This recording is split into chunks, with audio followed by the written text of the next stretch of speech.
Well, hello to my fellow Wisconsinites. I trust you're having a good day today so far.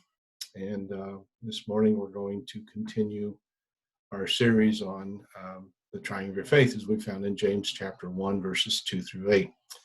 So we've already looked at the first two steps that we need to take if we're going to experience victory in trials. And step number one, we found in James chapter 1, verse 2, my brethren, count it all joy when you fall into diverse temptations, or as we've seen, literally testings. God, in his sovereignty, sees fit to test our faith, and there are definite reasons for it. And we have also looked at the fact that we need to learn to look at those trials as what God is doing for us. Now, I will have to admit that yesterday, when I first received the news that our governor has extended the quarantine to May 26th, that I did not immediately count it all joy. I realize that this is certainly a test of my faith. And then I had to just step back and remind myself, okay, preacher, you are encouraging others to count it all joy. How about you? And so I had to spend a little bit of time praying and asking God to help me understand that I need to count this trial joy as well as any other trial that comes our way. Then we looked at the second step that we need to take, and that is an understanding mind. And so James chapter 1, verse 3 says, knowing this, that the trying of your faith worketh patience. Well, patience certainly is involved in our current situation.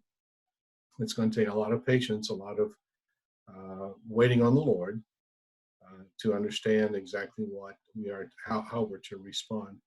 Well, this morning then we'll be looking at the third step in James chapter 1, verse 4. But let patience have her perfect work, that she may be perfect and entire, wanting nothing. And so step number 3 is a surrendered will.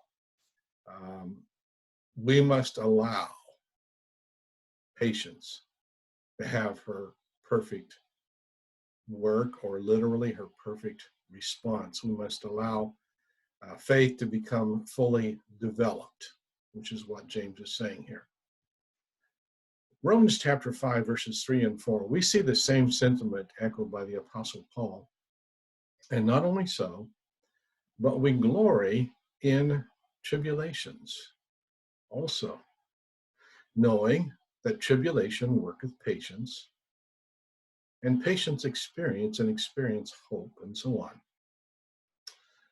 So what is Paul saying here under the inspiration of the Holy Spirit? He's saying the same thing James is saying.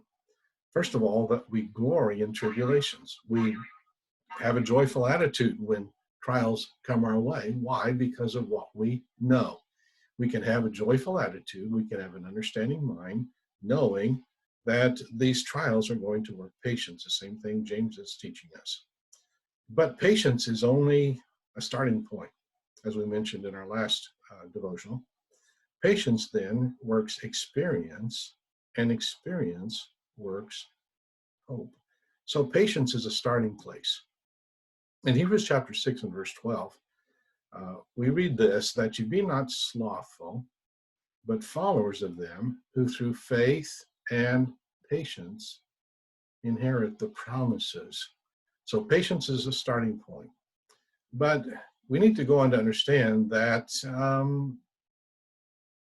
patience, while it's essential, it's something that is not just God is going to do for us. We must allow patience to have its perfect work. God will not develop our character without our cooperation. And when we learn to wait on the Lord, then, and only then, God can do great things. But we can't learn patience without going through difficulties. So, coming back to James chapter 2 and verse 4, what qualities will be developed in our lives if we wait on the Lord, if we learn patience? Well, the first thing James says is that we can become perfect. Now, obviously, we understand that word perfect there means mature or complete, to be fully developed. We don't have a hard time understanding that um, immature people are always impatient. Children, for instance, are immature and they have a real struggle with patience. Well, the immature believer as well is going to have a struggle with patience. But if we will have that surrendered will, if we will let God have his perfect work, if we let patience have her perfect work, if we will learn to wait on the Lord, then we can become more mature. The second word James uses is the word entire. And that word means to be whole or complete. So kind of synonymous there, perfect and entire. And then he goes on to say, lacking nothing. Now, obviously, this would be nothing of spiritual importance.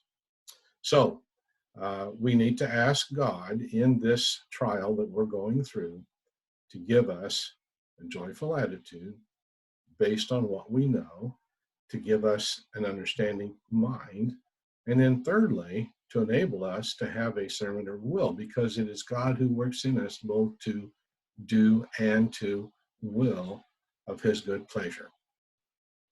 Don't waste trials. Let patience have her perfect work. Well, we'll look forward to being with you again the next time, where we'll look at step number 4.